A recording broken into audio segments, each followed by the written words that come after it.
Question number 42 कहता है यदि दीर्घवृत्त x square upon a square plus y square upon b square equals to 1 की कोई स्पर्श रेखा अक्षों पर बराबर लंबाई एल के अंतखंड काटे तो l equals to square root of a square plus b square आएगा। एल की वैल्यू आएगी square root of a square plus b square, मतलब बराबर अंतखंड काटेगी तो उसमें square root of a square plus b square यहाँ से एल की लंबाई आएगी। यदि ई व ई डैश अति परवलय व उसके संयुग्मी की उत्केंद्रताएं हो तो 1 upon e square upon plus 1 upon e dash का स्क्वायर इक्वल्स टू आएगा 1। ई और ई डैश परवलय के अति संयुग्मी के उत्केंद्रताएं हैं तो 1 upon e square plus 1 upon e dash square equals to आ जाएगा हमारे पास 1। क्वेश्चन नेक्स्ट 44 क्वेश्चन कहता है वृत्त के भीतर स्थित कोई बिंदु वृत्त के केंद्र की तुलना में वृत्त की परिधि के निकट होने की प्रायिकता क्या होगी, मतलब वृत्त के केंद्र की तुलना में वृत्त की परिधि के निकट होने की प्रायिकता होगी हमारे पास। केंद्र से अगर हम देखें तो केंद्र के निकट होने की प्रोबेबिलिटी क्या होगी। अगर हम यहाँ से देखें हमारे पास एक वृत्त है जिसकी त्रिज्या r है, तो यहाँ से आधी त्रिज्या हो जाएगी उसकी r/2 हो जाएगी। अब यहाँ से कोई भी बिंदु होगा जो केंद्र के निकट होगा तो r/2 की रेडियस के अंदर होगा, तो r/2 इस रेडियस के अंदर आएगा। इस रेडियस के अंदर आएगा तो इस रेडियस में वृत्त का क्षेत्रफल होगा पाई r/2 का स्क्वायर और इस पूरे वृत्त का क्षेत्रफल आएगा पाई r स्क्वायर।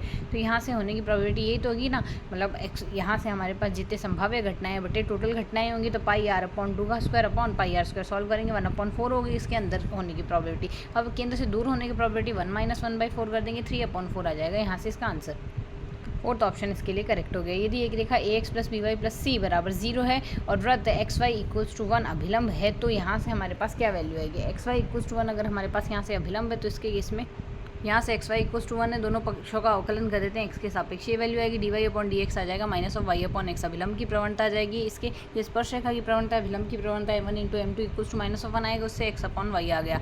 हमारे पास रेखा का समीकरण अभिलंब का समीकरण आ जाएगा y minus y1 equals to x1 upon y1 × x minus x1 आ गया। सॉल्व करेंगे ये वैल्यू आएगी, जिसको आगे अगर सॉल्व करते हैं आएगी ax plus by plus c equals to 0 से कंपेयर करते हैं x का गुणांक y का गुणांक और कॉन्स्टेंट गुणांक इस तरीके से आएंगे। a की वैल्यू ये आ गई, b की वैल्यू ये आ गई। अब x1 y1 यहाँ से अभिलंब पर स्थित है तो यहाँ से अभिलंब की समीकरण को संतुष्ट करेगा, तो x1 y1 इक्वल्स टू 1 आ गया। वैल्यू सब्स्टिट्यूट कर देते हैं x1 y1 की जो भी हमारे पास यहाँ से आई है। अब यहाँ से हमारे पास a ग्रेटर देन 0 और माइनस ऑफ b अगर ग्रेटर देन 0 आएंगे तो उसके केस में हमारे पास इसकी वैल्यू 1 आ सकती, ग्रेटर देन मतलब पॉजिटिव आएगी, यही हम कह रहे हैं। क्योंकि यहाँ से ये बाकी इस वैल्यू तो हमने कवर कर ली, सी स्क्वायर आ जाएगा, ये तो पॉजिटिव आएगा। a minus b minus of a b आ रहा है तो a अगर ग्रेटर देन 0 आ रहा है b मस्ट भी ग्रेटर देन 0 आना चाहिए, तभी वैल्यू पॉजिटिव आएगी। और यहाँ से अगर देखें a greater than 0 b must भी लेस देन 0 आएगा, तो यहाँ से हमारे पास कौन सा ऑप्शन करेक्ट हो गया इसका। तो a greater than 0 b less than 0 से a b मस्ट भी लेस देन 0 आ रहा है, यहाँ से हमारा सेकंड ऑप्शन इसके लिए करेक्ट है।